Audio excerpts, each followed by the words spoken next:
and entity class have a consciousness. They can kind of hide or duck or whatever. So whatever they want to do, that's fine. But that's the thing to note, that they do have a consciousness and they may try to attack you. So again, this is an advanced videotape, and I'm going to show you some clearing methods at the end of the tape to show you how to clear yourself after you've done a session like this on somebody. Okay, so entities of oppression on the body. No. Okay. Entities of possession on the body. No. Okay, so he's clear of entities. Okay, so let's move to demonics. Okay, and demonics are like evil-based consciousness. I mean, like, that's all they are, is evil-based. First of all, there are no nice spirits that reside in your body except for your own. Okay, it's like they're squatters and they have to go. You know, a lot of people don't believe that. Well, that's just the facts. Any spirit that's in your body other than your own, okay, and that doesn't include like accepting Jesus into your heart or something like that. That's not the same thing. I'm saying that, you know, if you are, you know, if you're testing yourself and it comes up that it's a positive spirit or something like that, kick it out. Just because it's happy or whatever doesn't mean that it needs to be there. That's just like, let's say that you have somebody who lives in your house and they're very nice, but they don't have a job and they're not helping to support the household at all. Well, they're maybe really nice, but they're not helping, they're mooching. Same thing here, no different. And they need to go. So, all right. So I've checked for entities inside and outside. Now we'll do demonics. Demons outside of the body. No. Demons inside of the body. No. Okay. Now that I've checked all of my classifications, you know, and I've checked location, I want to check and make sure that he's clear. So I do my same technique again. Are there any spiritual presences of any type upon or inside of Jeffrey? I get a yes response.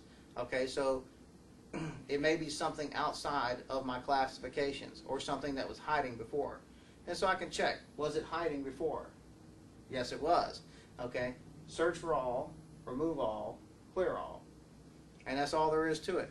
And that'll clean him out. Now sometimes you may have to go through and do this, you know, on each one multiple times.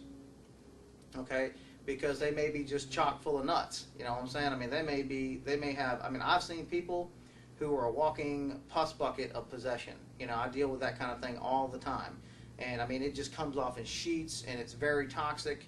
And so people like that, you know, you might want to build your level up by working on some small time things before you take on a really big task like that. If you feel uncomfortable, don't do it. Okay? That is the general rule of thumb. If you feel uncomfortable, do not do it. All right?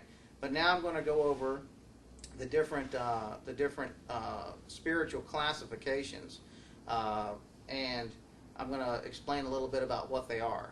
And it's like you have anomalies, which can be single facet or they can be multifaceted. And it's like what an anomaly is some type of fragment of a spirit or an emotion or something that got stuck in time. They're very small. Okay, they're almost like a spiritual virus, and all they do is radiate one particular thought or emotion. At least that's the case with a single facet anomaly. It radiates like, I hate you, I hate you, I hate you. And so this is constantly running in the back of the person's head, you know, or I'm frustrated, I'm frustrated, I'm frustrated.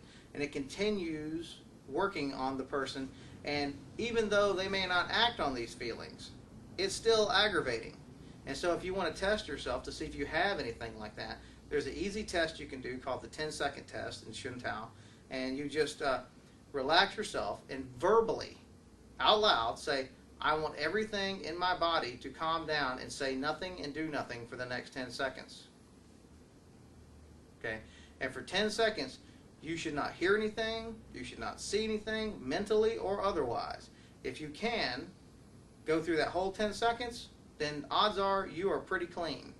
However, you will find that you will have great difficulty doing it. You'll see flashes of images or pictures, or things will say stuff in your head.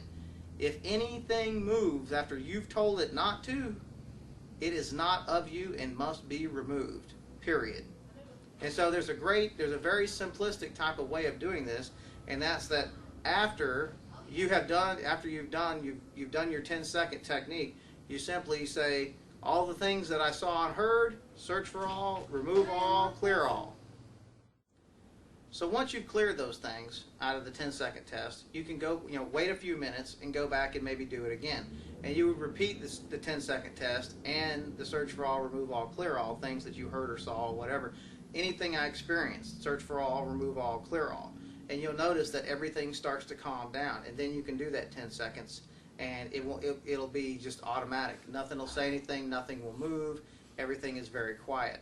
And so this is a good way to test yourself to make sure you're not picking up stuff, because you will.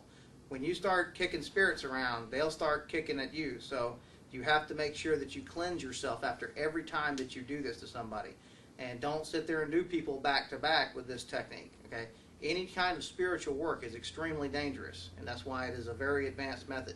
You kind of got to build your tolerance to that kind of thing up. And don't think because you're a Reiki master or a Qigong master or a martial arts master or whatever you are, don't think that that means one bit of difference in the spirit world. You have to be a spiritual master.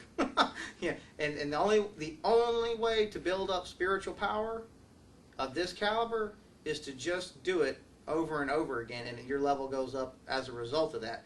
It's like lifting spiritual weights. But if you sit there and you say, "Oh, I've done Qigong for 20 years," doesn't mean a thing, and they will rip you to pieces. You'll be chock full of nuts before you're even done. So the thing is, don't get all high and mighty. Never get high and mighty. Okay? Everything is a work in progress. It's not my power anyway. The power comes from God. And when you start getting all cocky and you get the I, my, me syndrome, the ego structure gets in the way, you are destined for destruction. And it's just a matter of time as to when it happens. And you won't be able to do anything anymore, because the only reason this works is because of the channels where the energy flows through. And those are the channels, those particular channels are the one that connect you to God. This is a spiritual type of technique, a spiritual-based technique. And it's not a Qigong phenomenon. It is not a Reiki energy phenomenon. It's not a quantum touch phenomenon. It's none of that. Okay? It's a spiritual-based phenomenon. And so you must be humble like the dust. So,